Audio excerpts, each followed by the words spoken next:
नमस्कार दोस्तों, इस कहानी में हम आपके लिए बूढ़ी माँ की दर्द भरी कहानी आए हैं जो आपके दिल को छू जाएगी। तो आइए बिना देरी के इस कहानी की शुरुआत करते हैं। 3 साल हो चुके थे बेटे को अपना घर छोड़कर विदेश में बसे हुए।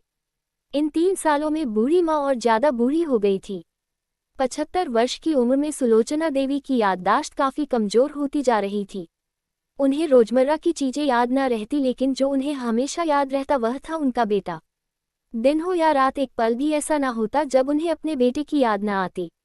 दूसरी तरफ बेटा था जो साल भर में एक आध बार अपने माँ को फोन कर लिया करता और 1-2 मिनट से ज्यादा बातें भी ना किया करता। फिर भी यह बूढ़ी माँ टकटकी लगाए अपने बेटे का इंतजार करती रहती। एक दिन बेटे का विदेश से फोन आया। हेलो हेलो, सुन रही हो ना माँ? अनिल बोल रहा हूँ, तुम्हारा बेटा। कैसी हो माँ? मैं ठीक हूँ बेटा, तुम बहू और मेरा पोता कैसा है? माँ ने पूछा। सब अच्छे हैं माँ, मैं अगले हफ्ते गांव आ रहा हूँ माँ, तुम्हें लेने। अब हम सब साथ में ही लंदन में रहेंगे माँ। तुम्हारी बहू कह रही थी माँ को यहाँ पर लेकर आओ, बेचारी अकेली वहाँ परेशान होती होगी। बेटे ने कहा। माँ की बूढ़ी सूखी आंखें आंसुओं से भीग गई। उसके कमजोर शरीर के नस नस में खुशी की लहर दौड़ गई। बेटे और बहू का अपने प्रति प्रेम देखकर माँ का मन खुशी से भर आया। बेटे ने आगे कहा, माँ तैयार रहना माँ, मुझे ज्यादा दिन छुट्टियां नहीं है। जिस चीज से जितने पैसे लेने हैं लेकर रखना, तब तक मैं प्रॉपर्टी डीलर से बात कर लेता हूँ। घर के लिए? घर के लिए? माँ ने पूछा। हाँ माँ, गांव का घर हमें बेच देना पड़ेगा। अब हम साथ में ही रहने वाले हैं तो वहां पर घर रखने का कोई मतलब नहीं है माँ, बेटे ने कहा। बुढ़ापे की वजह से ठीक से चलने में असक्षम माँ ने पूरे मोहल्ले में घूम घूम कर अपनी इस खुशखबरी को सबको सुनाया। सभी को खुशी हुई, सबको लगा माँ जी के आखिरी दिन अपने परिवार के साथ खुशी से बीत जाएंगे। घर वापस आकर माँ ने अपने घर के कोने कोने को ऐसे देखा जैसे वह अपने दूसरे बेटे को देख रही हो। देखे भी क्यों ना, उस घर को अपने बेटे से कम थोड़ी समझा था। अपने पति के साथ 40 साल यही तो बिताए थे, लेकिन अब मजबूर थी बुढ़ापे के आखिरी साल बेटे और बहू के साथ बिताना चाहती थी। दिल पर पत्थर रखकर घर बेचने के लिए माँ तैयार हो गई। आनन फानन में बेटे ने घर को आधे दामों पर बेच दिया। माँ ने ज्यादा नहीं, लेकिन जिन चीजों से दिल लगा था उन चीजों को समेटा और बेटे के साथ टैक्सी में बैठकर एयरपोर्ट के लिए चली गई। एयरपोर्ट पर आकर बेटे ने माँ से कहा, माँ तुम यहाँ बेंच पर बैठो, मैं सामान और बोर्डिंग पास की जांच करा कर आता हूँ। वहाँ वक्त लगता है और खड़ा रहना पड़ता है, तुम्हें तकलीफ होगी। तुम यहीं आराम करो। मैं यूं गया और यूं आया। माँ बेंच पर बैठ गई और बेटा अंदर चला गया। काफी समय हो गया, बेटा वापस नहीं लौटा। माँ सोचने लगी, ज्यादा भीड़ होगी इसलिए देर लग रही होगी। उद्धरण चिन्ह।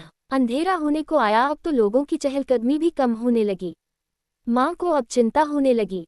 एक कर्मचारी ने आकर पूछा, किससे मिलना है माँ जी आपको? यहाँ पर क्यों बैठी हैं? डरती हुई आवाज में सुलोचना देवी बोली, मेरा बेटा अंदर सामान की जांच कराने गया है। लंदन जा रहे हैं हम। क्या नाम है माँ जी आपके बेटे का? कर्मचारी ने पूछा। अनिल नाम है मेरे बेटे का, सुलोचना देवी ने बताया। कर्मचारी अंदर गया और थोड़ी देर बाद बाहर लौटा।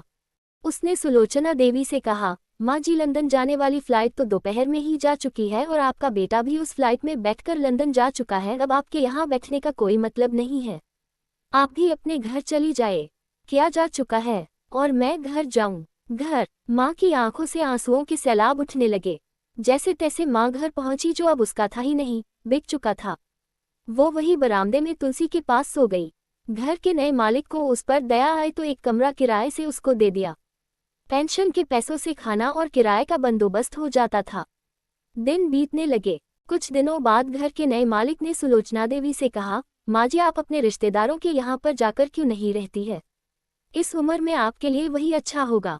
अच्छा तो होगा, लेकिन अगर मेरा बेटा वापस आया तो उसका ख्याल कौन रखेगा?